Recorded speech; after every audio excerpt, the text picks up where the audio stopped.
Hello बच्चों, तो कैसे हैं आप लोग। उम्मीद करते हैं आप लोग अच्छे होंगे, स्वस्थ होंगे और अपनी तैयारी बिल्कुल अच्छे से कर रहे होंगे।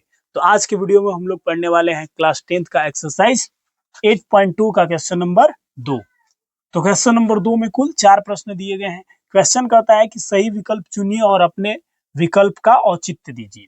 क्वेश्चन नंबर 1 हम लोग सबसे पहले सोल्व करेंगे। इसमें वैल्यू रखना है और सोल्व करना है।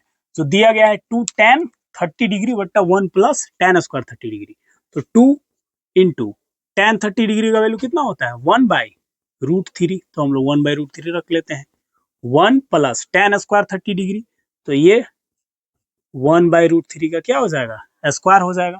अब इसको हम लोग आगे सोल्व करते हैं। तो 2 गुने 1 तो क्या हो जाएगा 2 और बट्टा में आ जाएगा √3।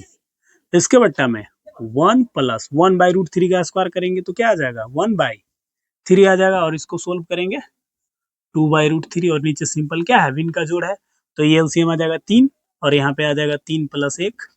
ये गुना कर लेंगे एलसीएम, ये क्या है विन का जोड़। यहाँ पे आप सोल्व कर सकते हैं इसको आराम से।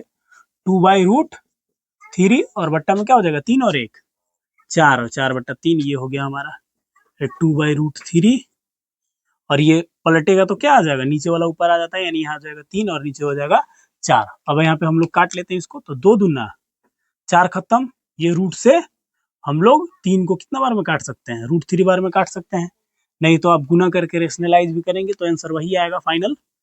ये आ गया √3/2, यानी √3/2 किसका होता है sin 60 डिग्री का वैल्यू होता है। sin 60 डिग्री बराबर √3/2, यानी ऑप्शन नंबर ए हमारा क्या हो जाएगा करेक्ट आंसर हो जाएगा। ये हो गया 1 माइनस। क्वेश्चन नंबर 2 हम लोग देखते हैं। tan square 45 degree, tan 45 degree का वैल्यू होता है 1। ये हो गया 1 का स्क्वायर बट्टा 1 प्लस tan 45 डिग्री का यहाँ पे वैल्यू रख लेते हैं 1 हो गया 1 का यहाँ पे भी क्या हो जाएगा स्क्वायर हो जाएगा। ये हो गया 1 माइनस 1 का स्क्वायर 1 और बट्टा में 1 + 1। बहुत सिंपल है, ये बहुत सिंपल। 1 में से 1 जाएगा 0, ये आ गया बट्टा में 2, यानी फाइनल हमारा क्या आएगा 0 के बट्टा में जब कुछ भी रहता है तो फाइनल 0 आता है, यानी कि ऑप्शन नंबर डी हमारा क्या हो जाएगा करेक्ट आंसर हो जाएगा। अब हम लोग आते हैं क्वेश्चन नंबर 3 में। तो क्वेश्चन नंबर 3 कहता है कि sin 2a बराबर होगा 2 sin a के तब सत्य होता है जबकि a बराबर ये जो भी वैल्यू दिए गए हैं 0 डिग्री 30 डिग्री 45 डिग्री।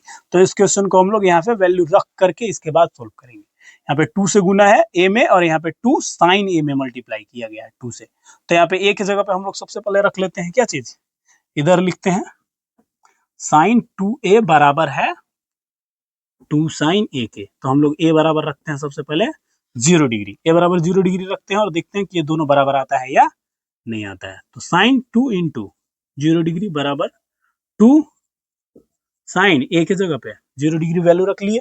अब यहाँ पे गुना करते हैं तो sin 2 से मल्टीप्लाई होगा 0 में तो आ जाएगा 0 डिग्री बराबर 2 इंटू sin 0 डिग्री का वैल्यू 0 होता है, यानी कि और यहाँ पे भी sin 0 डिग्री का वैल्यू यहाँ पे रख लेंगे। ये तो 0 डिग्री हो गया ना sin 0 डिग्री, तो sin 0 डिग्री का वैल्यू 0 और 2 से गुना होगा 0 में तो क्या आ जाएगा 0, यानी कि 0 के बराबर 0।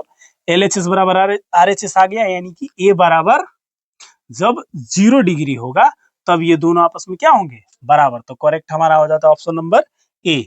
अब आ जाते हैं लास्ट क्वेश्चन पे, तो इसको भी हम लोग सोल्व कर लेंगे। 2 tan 30 डिग्री, ये सेम पहला के जैसा ही क्वेश्चन है, सारा ऑप्शन भी वही है, सिर्फ यहाँ पे प्लस था यहाँ पे क्या कर दिया है माइनस कर दिया है। इंटू tan 30 डिग्री का वैल्यू 1/√3 बट्टा 1 माइनस tan स्क्वायर 30 डिग्री वही 1/√3 का क्या हो जाएगा स्क्वायर हो जाएगा। अब इसको सोल्व करेंगे तो 2 इंटू 1 2 और बट्टा में √3 और बट्टा में आ जाएगा 1 माइनस 1/3। ये 1/√3 का स्क्वायर करेंगे तो उतना ही आएगा 2 हो गया √3 और बट्टा में यहाँ पे आ जाएगा ये √3 यानी कि 3 माइनस 1। एलसीएम लेकर सोल्व करेंगे, विन का घटाओ 3 सॉरी ये है 2/√3 और बट्टा में 3 में से 1 जाएगा तो कितना बच जाएगा 2 और बट्टा में 3 है। और फिर वही कैलकुलेशन √3 और ये पलट जाएगा ऊपर आ जाएगा 3 और बट्टा में 2। तो ये 2 से 2 क्या हो जा रहा है कैंसिल हो जा रहा है। और यहाँ पे फिर √3 से ये 3 कितना बार में कट जाएगा √3 बार में, यानी फाइनल आ गया हमारा √3। और √3 किसका वैल्यू होता है तो tan 60 डिग्री का वैल्यू होता है √3। आप यहाँ पे टेबल का सहायता ले सकते हैं। अगर आपको ये टेबल याद है तो बहुत अच्छा, और नहीं याद है तो इसको लिखने का तरीका आपको ध्यान में होना चाहिए। बाकी इस एक्सरसाइज में पूरे 8.2 में सिर्फ और सिर्फ इस टेबल का यूज किया गया है और कुछ भी नहीं है, बाकी सारा सिंपल कैलकुलेशन है। अगर आपको टेबल याद है तो इस एक्सरसाइज को आप बहुत ही आसानी से सोल्व कर सकते हैं और